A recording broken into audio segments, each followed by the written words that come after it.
اعوذ باللہ من الشیطان الرجیم، بسم اللہ الرحمن الرحیم۔ معزز ناظرین سامعین،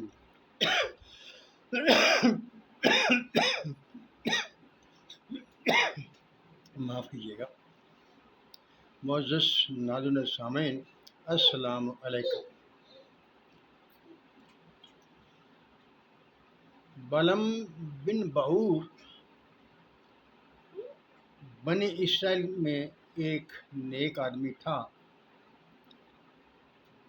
یہ واقعہ حضرت موسیٰ علیہ السلام کے اس دور کا ہے جب فرعون دریا میں غرق ہو چکا تھا اور موسیٰ علیہ السلام کی قوم مصر چھوڑ کر آ چکے تھے۔ عمالقہ کا جو کہ فرعون کی قوم تھی، ایک جگہ پڑاؤ تھا، زور تھا، تو حضرت موسیٰ علیہ السلام نے بلم بن بعور کو ان کی تبلیغ کے لیے وہاں بھیجا تھا۔ بلم بن بعور ایک نیک آدمی تھا اور اللہ تعالیٰ نے اسے اسم اعظم کا علم عطا کر رکھا تھا۔ وہ جو دعا کرتا تھا وہ قبول ہو جاتی تھی۔ جب حضرت موسیٰ علیہ السلام نے بلم بن بعور کو عمالقائی قوم کی تبلیغ کے لیے بھیجا، وہ امیر لوگ تھے، ایک جو ہے عیش پرست قوم تھی۔ وہ جب بلم بن بعور ان کی تبلیغ کے لیے وہاں پہنچے تو انہوں نے اس کے ساتھ بہت اچھا سلوک کیا۔ ان کے بادشاہ نے اسے تحفے تحائف دیے، اسے محل بنا کر دیا، اس کی آؤ بھگت کی اور اس کے دل میں اپنے لیے نرمی پیدا کر لی، کیونکہ وہ جانتے تھے کہ بلم بعور ایک ایسی شخصیت ہے جس کی ہر دعا قبول ہوتی ہے۔ بلم بن بعور کی قبولیت دعا کے لیے دو کہانیاں زیادہ تر مشہور ہیں۔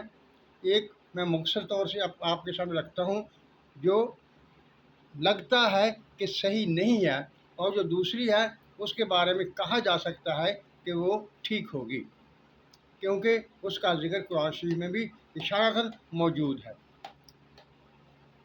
پہلی بات جو کہی جاتی ہے وہ یہ کہی جاتی ہے کہ بلم بعور کے ساتھ اللہ تعالیٰ نے وعدہ کیا ہوا تھا کہ میں تمہاری 3 دعائیں قبول کروں گا۔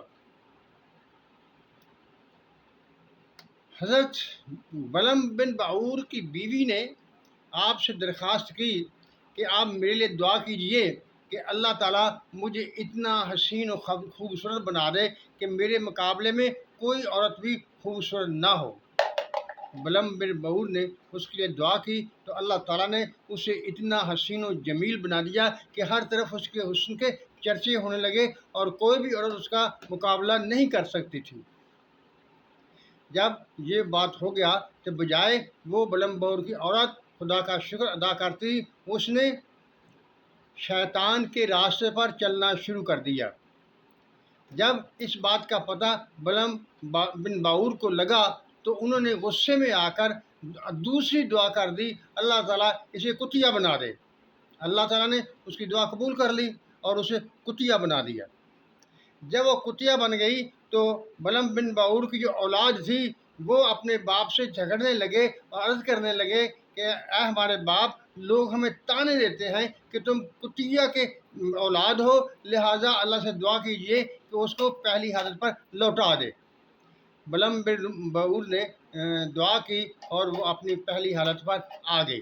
اس طرح سے ان کی تینوں دعائیں جو تھی مقبول ہوئیں اور کوئی تبدیلی نہ آئی، جہاں تھے وہیں کے وہیں رہے۔ لیکن یہ کہانی قابل قبول نہیں ہے، اس کو تسلیم نہیں کیا جاتا۔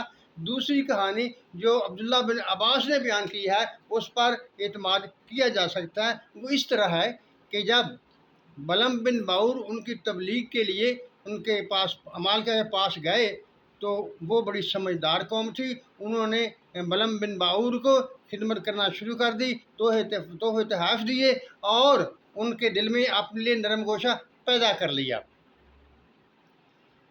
ادھر سے جب حضرت موسیٰ علیہ السلام کو پتہ چلا تو انہوں نے لشکر کے ساتھ عمالقہ قوم پر چڑھائی کی۔